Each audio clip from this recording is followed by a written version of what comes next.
Narito ang mga may init at humahato na balita. Ito ang balita.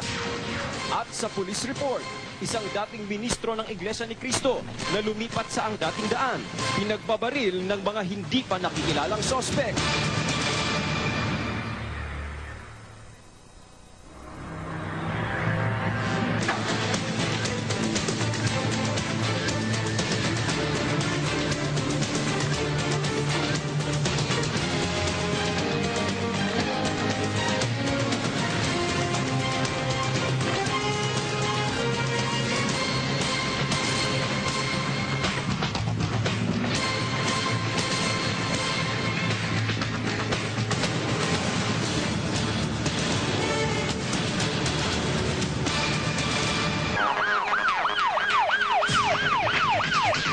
Isang dating ministro ng Iglesia ni Cristo na lumipat sa ang dating daan ang pinagbabaril ng hindi pa nakikilalang mga salarin. Ito ang balita ni Dave Tirao.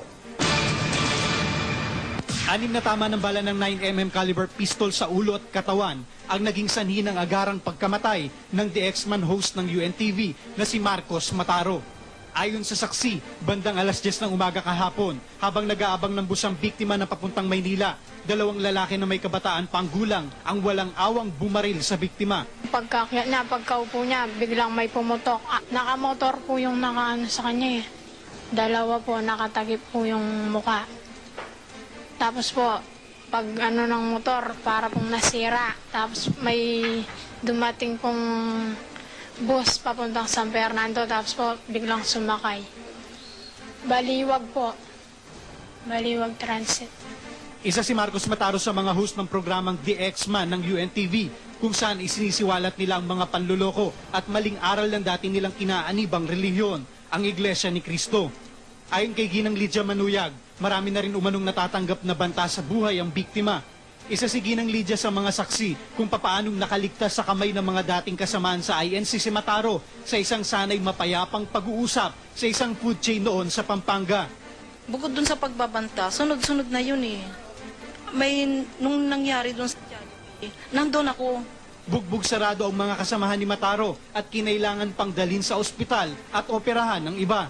Sinubukan nila magsampa noon ng kaukulang kaso, subalit ibinasura lamang ito ng piskal ng Apalit, Pampanga, at laking gulat nila nang mabaliktad ang pangyayari at pinaburan pa ng piskal ang sinampang frustrated murder laban kay Mataro. Kami po yung binugbog, sinaktan, pagkatapos binaliktad po nila, kami pa po yung idinamanda. Hustisya para sa biktima ang panawagan ng mga kasamahan.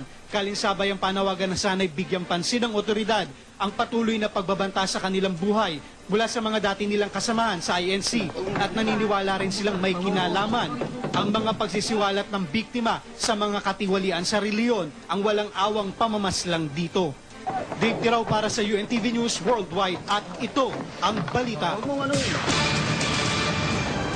Samantala, maring kinundina ng Progressive Broadcasting Corporation, UNTV, ang brutal na pagkakapaslang kay Marcos Mataro, isa po sa mga senior host ng palatuntunan dito sa UNTV. Naunang nanawagan na ang himpilan at pangasiwaan ng UNTV kay National Police Chief Avelino Razon Jr. at kay PNP Region 3 Director Errol Pan sa agarang ikalulutas ng naturang kaso.